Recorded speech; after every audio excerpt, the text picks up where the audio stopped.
Снова здравствуйте. Гляжу вот на весь вот этот происходящий вокруг цирк. Да. И сразу вспоминается дарвиновская теория о происхождении видов и конкретно человека. Что человек у нас произошел от обезьяны. Некоторые, судя по всему, произошли совсем недавно. Вот. И несмотря на полностью человеческий внешний вид, где-то здесь остались все еще на уровне развития макаки резуса там, да, и чего-то подобного, но даже не на уровне шимпанзе. До шимпанзе еще не дотягивают. Смотрите, почему я так говорю? Потому что человек отличается от животного умением интенсивно учиться. Понимаете, интенсивно учиться, искать информацию, находить, изучать, читать в конце концов. Не просто на слух, взгляд. Человек читать умеет. Ну, должен уметь, по крайней мере. Должен уметь извлекать полезную информацию из прочтенного. Должен уметь извлекать информацию полезную из предыдущего опыта предков, например. И так далее. И вообще, вроде как вся история человечества – это накапливаемый, передаваемый следующим поколениям опыт и знания.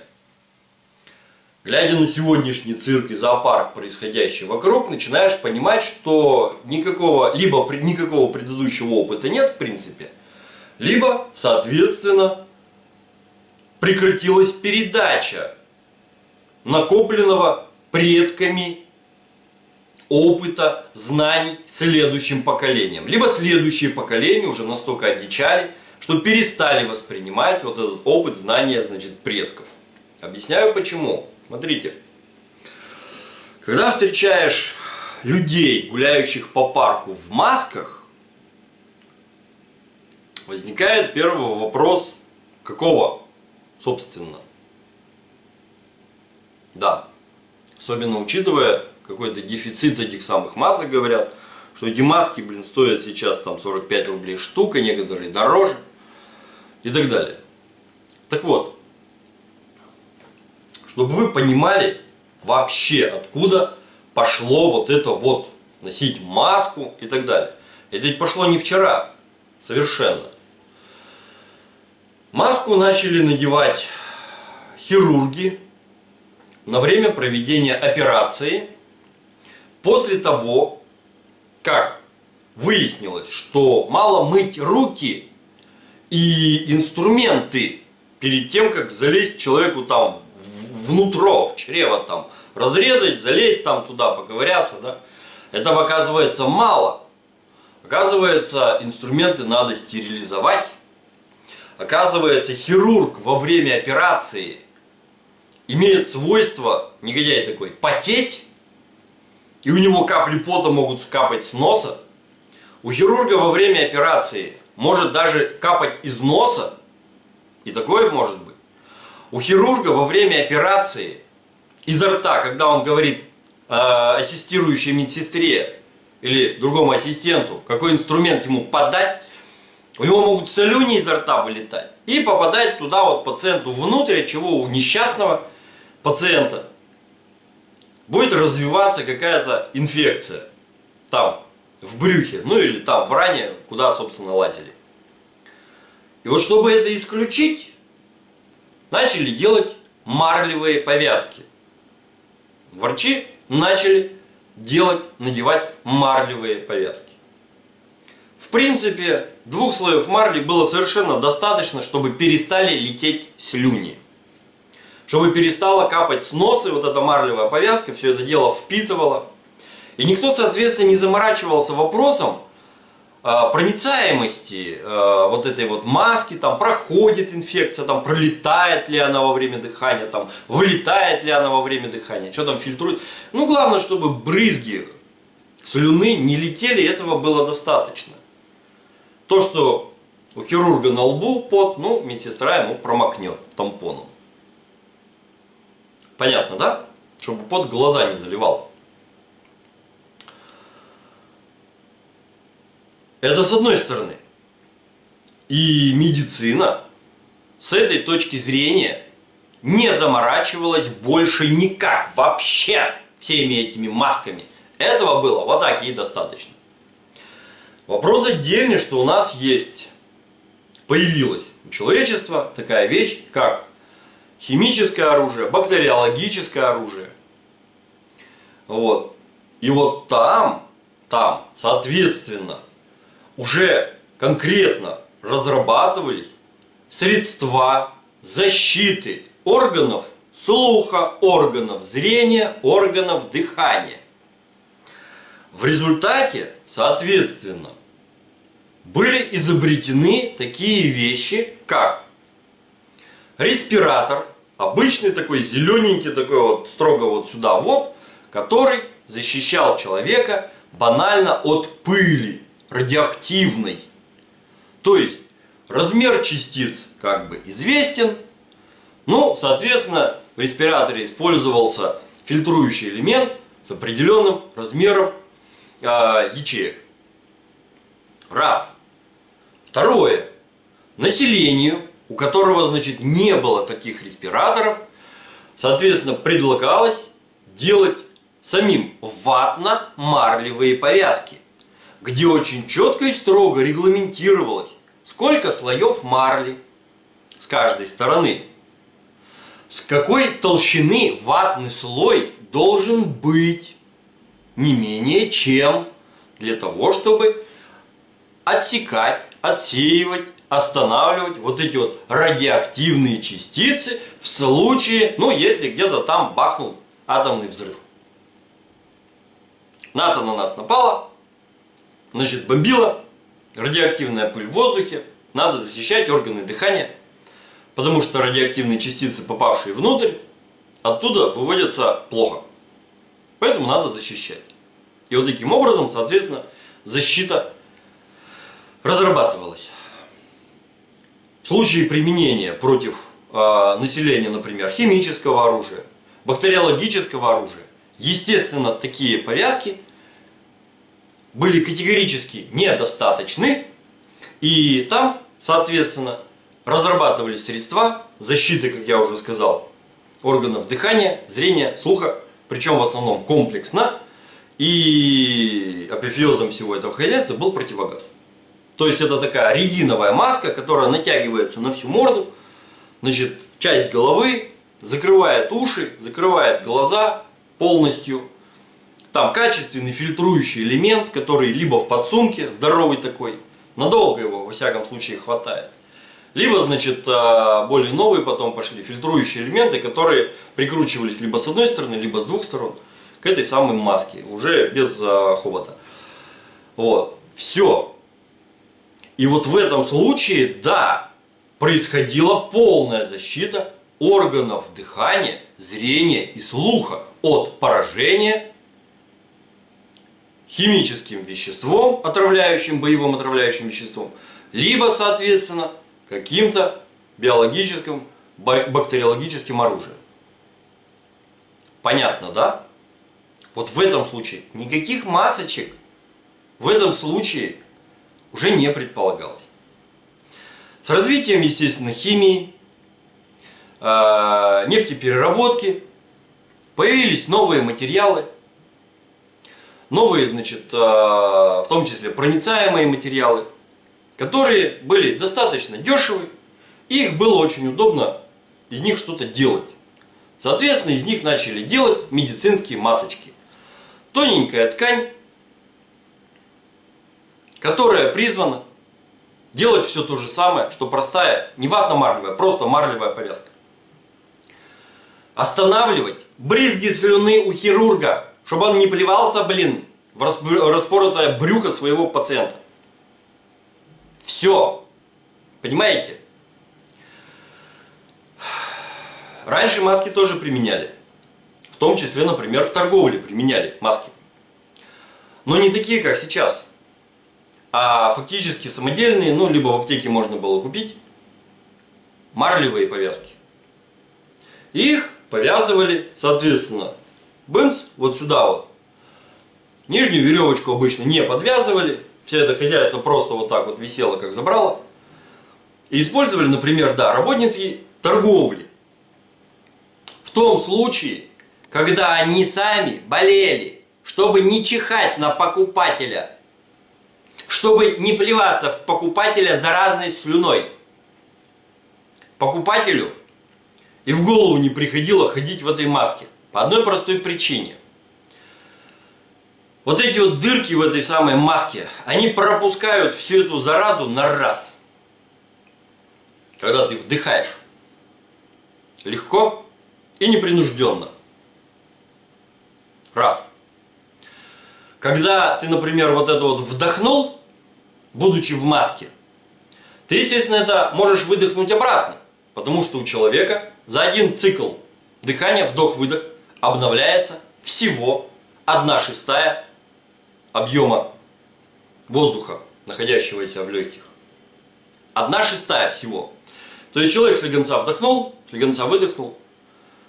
И у него вот этот вот вирус, эта зараза могла там не осесть нигде на слизистой. Он его выдохнул. И она, значит, со свежей влагой осела на внутренней стороне маски. А потом он все это дело вдохнул, и она снова туда попала. Плюс, что-то еще он вдохнул. Если бы он был без маски, он бы вдохнул, выдохнул и ушел дальше. А так обеспечивается в маске ему перезаражение. Просто-напросто. Все. Он сам себя заражает. Понимаете? Шансов заразиться у него в результате вот этого вот перезаражения значительно больше, чем если он будет без маски. Всего-навсего. Всего-навсего. Вот эти вот масочки, респираторы, они помогают тем людям, которые страдают, например, от аллергии. На пыль, на, значит, цветущие растения, потому что размер пыльцы достаточно большой, крупный. Поэтому эта маска, да, она обеспечивает фильтрацию. Но фильтрацию от вируса она не обеспечивает совершенно. Совершенно. Она предохраняет окружающих, может быть, и не более чем. А для здорового человека эта маска вредна. Уже объяснил только что почему. Понятно, да? В больницах точно так же в свое время маски заставляли носить тех сотрудников, которые заболели. Но как у нас водилось? Значит, температуры нет, больничного не будет. Но при этом все понимают, что ОРЗ, ОРВИ, даже без температуры, зараза заразная. Вот, да, извините меня за тавтологию. Но тем не менее. Поэтому на таких сотрудников надевали маску, чтобы они не плевались в окружающих. Всего-навсего. Когда здоровый человек надевает на себя вот эту вот маску, пытаясь защититься от больного, это глупость. Ему как минимум нужен в таком случае респиратор.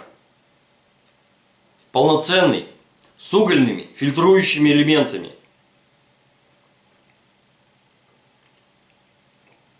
Есть такие, продаются в строительных, хозяйственных магазинах.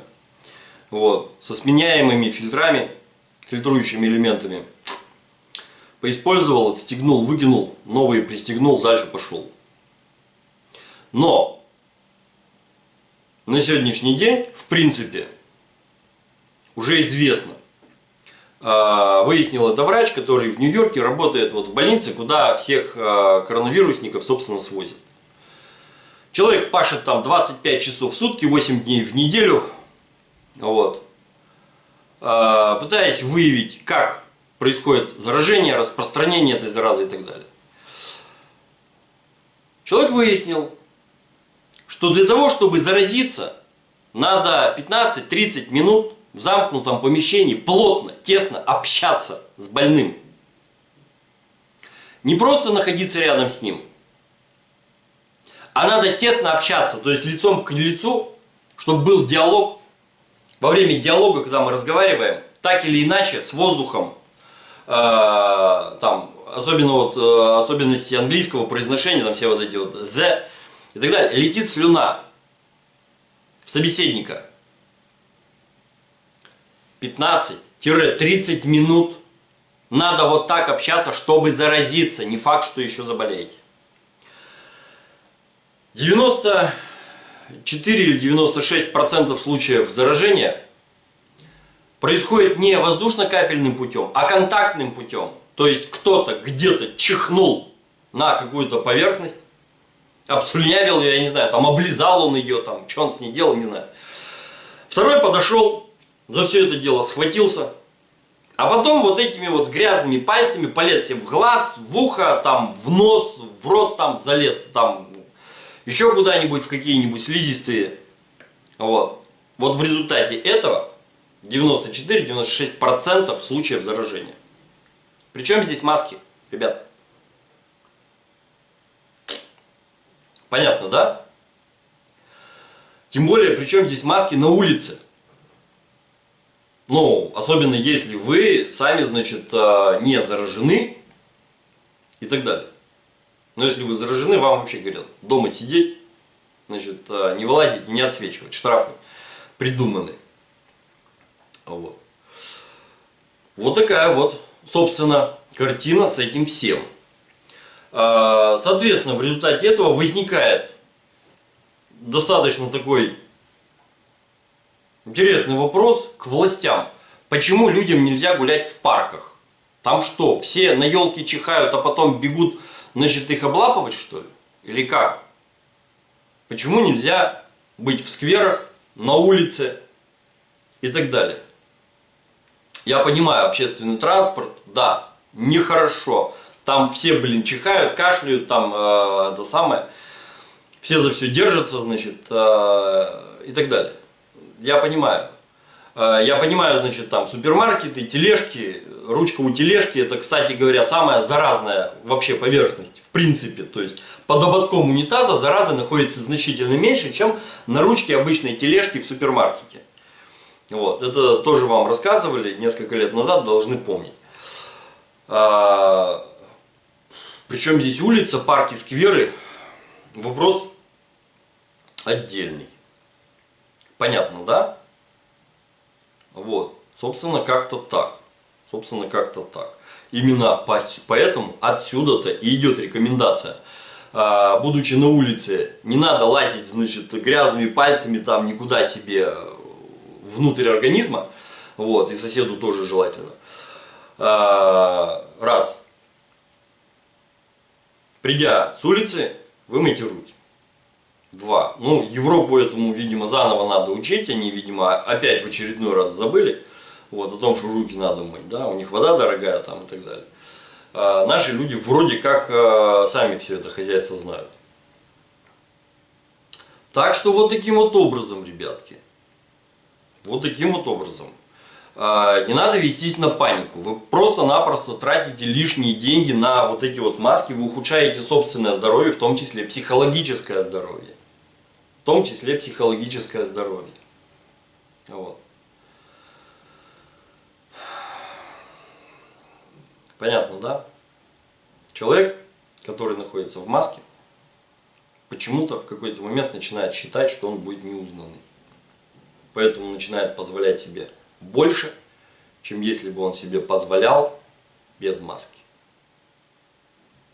Вот. Ну и опять же, я вот в маске, я вот весь такой, значит, защищен, а вот этот идет без маски. Он, значит, негодяй, он всех заражает. Чем? Заражаю. Вот. Значит, на тему сводки в СМИ. Как СМИ подают информацию? Вот на примере нашего, значит, Ижевска. У нас было 4 человека, значит, больных. Потом 3 выздоровели, 1 остался. Потом, значит, еще 1 человек появился зараженный. Вот. Собственно, люди приехали с того самого лайнера круизного, где, собственно, всю эту заразу подцепили, домой приехали, здесь расслабились, и здесь, соответственно, болячка у них проявилась. Вот. Причем проявилась у мужа именно в виде вируса, и он находится в инфекционке, прекрасно себя чувствует.